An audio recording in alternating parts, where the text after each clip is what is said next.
Hot takes! I love them. You probably do too. We all love a unique option that stands out from the crowd from— wait, didn't I make this joke already? Alright, let's just cut to the chase. As many of you know, I have quite an interesting history with the Smash Brothers series. And like any longtime fan of any franchise, I've grown quite a few strong opinions on it. So this left me thinking, why not make a production sharing some of them? We recently asked around our favorite platforms like Discord and Twitter for your hottest, flaming, and insane takes. God, I won't lie, some of you guys delivered. So, as a fun little production, let's dial things back and look over some of your hottest Smash Brothers opinions. This is the toxic world of Smash Brothers takes. This is totally not going to be my death wish. As always, before we start, I just want to say that if you're enjoying our productions or you want to see more Smash-related stuff from us, please be sure to press that subscribe button. While you're at it, be sure to check out our Patreon to help further grow the channel. With that said, let's begin. Items are actually fun! Whose idea was this? In all seriousness, I can definitely understand the appeal of items. I personally play Smash in a much more competitive sense, so items have always felt like a little too much for my liking. But if you just want to mess around and not care who wins, this is one of the most ideal ways to do so. I'll definitely get into more detail about this as we go on, but you're definitely going to see a trend with the overall perspective people have when it comes to Smash. The next Smash game should be a reboot with a lot of characters cut, and the little that do return get massive rehauls like how they are in Ultimate. This is exactly what I want in the next Smash game. We made a full production, but to complement with a take of my own here, Smash needs to have a reboot. Smash has gotten to a point where it really can't keep adding more onto it. This isn't even about the roster size. There's just too many characters where they don't feel as faithful to the games they originate from. Mario, Ganondorf, Sonic, these are all characters that could greatly benefit from a new coat of paint. New references to their more recent games, new playstyles, mechanics, just things that a reboot can really benefit from. That, and there's just a whole bunch of characters I don't think are as relevant or fun to really justify their placement. Obviously, this is all a matter of preference, but I rarely see anyone using characters like the Ice Climbers, Lucario, and Wii Fit Trainer. If Nintendo wants to do anything else with Smash other than a repackage of Ultimate, this is the best way to go about it. I love Sakurai, and I absolutely love what he's done for the Smash series because it has genuinely positively impacted my life, but holy do I hate some of his decisions and takes.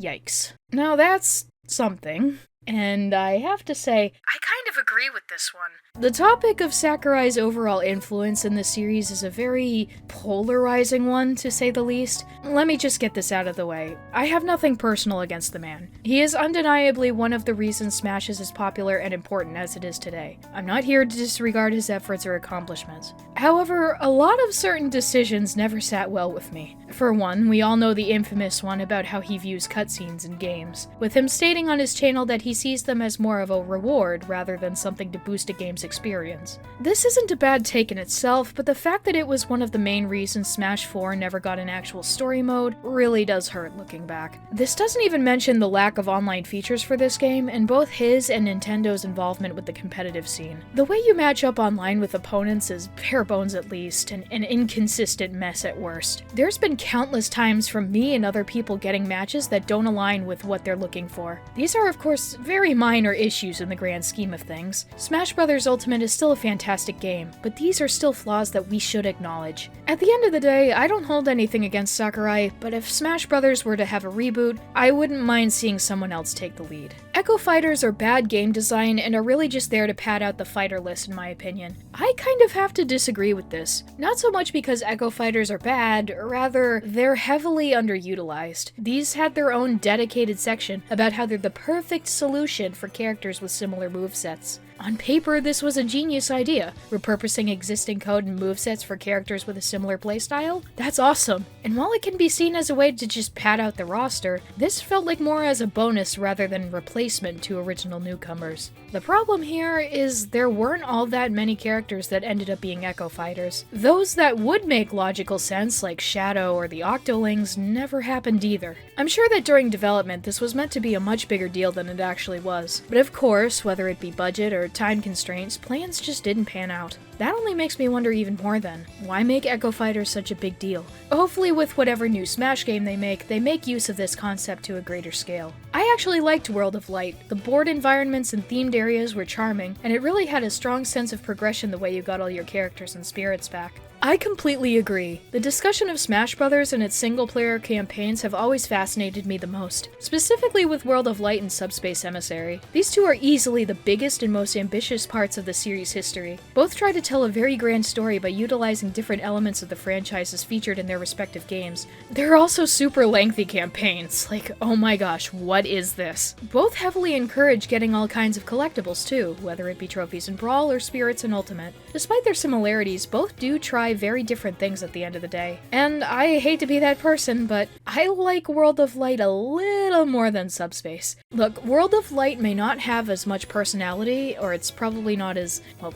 cool as Subspace. I won't deny that. But the negligence I see in the campaign is a little overblown. People like to think that World of Light should have had so many more cutscenes and its own story, and how Mario's having an arc about his depression, and my response to that is, do you have any idea how crazy that sounds? Subspace was already pretty bloated with the kind of roster it was working with, so trying to juggle over 70 characters in the base game for a whole new campaign of that same scale, if not bigger, that's impossible.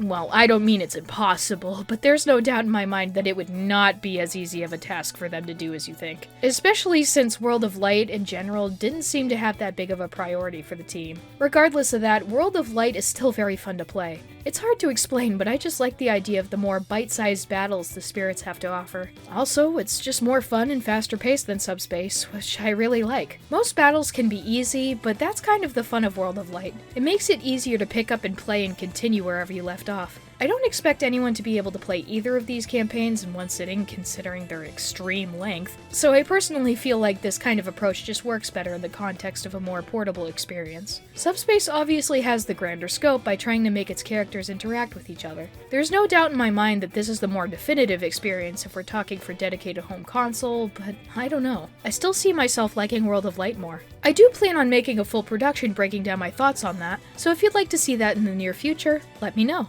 Characters that require specific inputs are the most rewarding characters overall and are immensely overhated. People hate them? No, in all seriousness. Yeah, I completely agree with this one. I won't deny, characters like Ryu and Kazuya are personally not my cup of tea. I love complex and unique movesets, but I'm just not someone who can do their inputs in the middle of a fight. Despite that, these have always been pretty fun characters to play as, and it just further adds more appeal to Smash in general. I can understand if people don't like them, but there's no denying the representatives we have in the fighting game genre earned their spot in the roster. The next game should only have first-party Nintendo characters and no third-party characters. Wow. Now that's a hot take if I've ever seen one. When looking back in the history of Smash as a series, you can definitely tell Nintendo likely didn't expect it to be as big as it is now. If anything, it's a miracle it even has as many third parties as it has in Ultimate. Smash did initially start as a celebration of Nintendo's franchises. However, when looking at the big picture and how far it's gone since the N64, I can't imagine another Smash game without third parties. Characters like Sonic, Cloud, Joker not only appeal to fans of their respective series, but they also give a huge amount of support to the franchises they represent. I don't think Persona would ever be as big as it is now if it weren't for Smash Ultimate. That's just how influential this series has become. I understand if people want to go back to basics and have a much smaller roster for the next Smash game, but by removing third parties, you're essentially removing what's become one of the biggest draws of the series. Also, it just wouldn't make sense for Nintendo to not put third parties.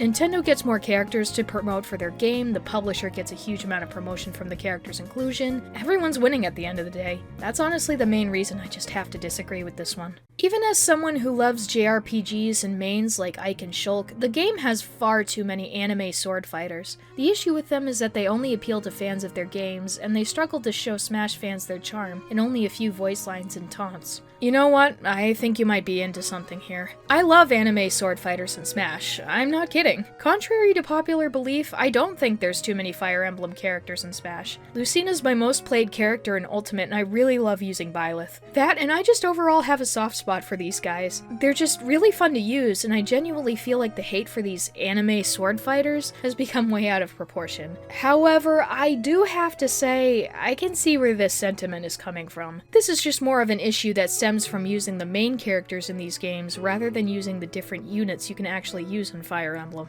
Now, do I personally see this as an issue? Not really, no. The reactions from the Byleth reveal were the single funniest thing that's ever happened in the fandom, and you cannot tell me otherwise. Nintendo could make the entirety of Smash Ultimate just Fire Emblem characters who use swords, and I'd still love it. I genuinely don't care if this is how they choose to approach it. But I'd be lying if I didn't say I would at least like characters like Charlotte or Ivy, who have completely different fighting styles. Wow, we've only gotten to about 8 takes so far. In that case, let's do a lightning round. I'm going to include a bunch of takes that I personally don't have much to say, but are still fun to discuss. Let's begin. Waluigi should stay as an assist trophy. Yes, Waluigi fans are annoying.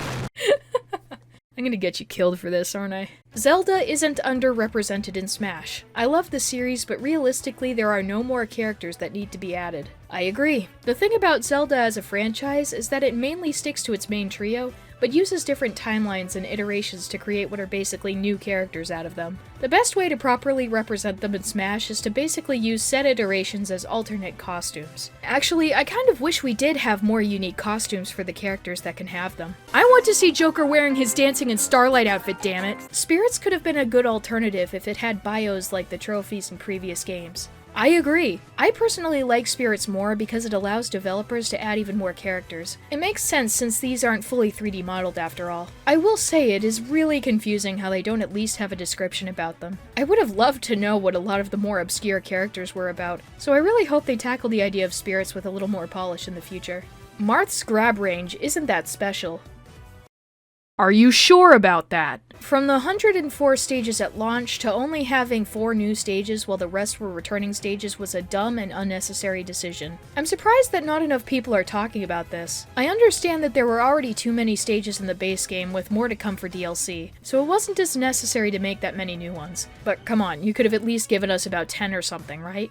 Having Roy and Lucas as DLC in Smash 4 was such a waste. I was planning to make a huge rant on how stupid it was having to pay for returning characters as DLC, but hey, Ultimate exists. I personally think that K. Rool isn't as bad as people really think. I can't say too much because, I won't lie, King K. Rool is hard to fight against, yet he sometimes can be pretty easy to predict. This really just depends more on the player themselves, but it is honestly nice to see how overall balanced Ultimate itself is. Say what you want about the different tiers and who objectively plays the best. At the end of the day, if you're just more of a casual player or even a semi-competitive one, you can pretty much do really well with whatever character if you put the time and effort into it. That's honestly one of the reasons why I say Ultimate will stay as a timeless entry. Little Mac is viable.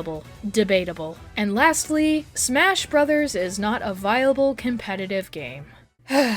I don't necessarily agree with this, but it does bring up a very interesting topic with the Smash community. Let's be honest, Smash was never intended to be an actual fighting game. Even Sakurai himself stated this. One thing I've always noticed from the Smash fandom is the dedication they have to actually making it work. Despite all the times Nintendo's been after them, all the controversies surrounding them, they still have that passion to stick together and keep going with this series. I have to say that I respect that. It's no secret by now that I have a bit of a weird relationship with Smash Brothers and its community in general. I used to be a very competitive player back when Ultimate released, but nowadays, I don't really care for it anymore. Call it burnout, but this kind of goes back to what we said in our Smash Downfall production. The overall magic and fun that was found in Smash Ultimate just isn't the same anymore. The game's become way too competitive for its own right, and it doesn't get any more updates. That's not even mentioning some of the characters that currently dominate the tournaments. Despite my personal feelings and enjoyment of making fun of this series, I'll always hold it dear to me. Smash is far from a competitively viable game, mostly since Nintendo doesn't actively do patches or support it anymore. Also, its attempts to actively destroy any attempt to make a competition. Though, regardless, I still do consider it as a very fun and enjoyable game that everyone should check out. The Smash community in Ultimate itself may not be the same juggernaut as it once was, but hats off to the Smash community for their efforts to keep this game alive. I won't take back what I said though. The Byleth reveal was funny as fuck.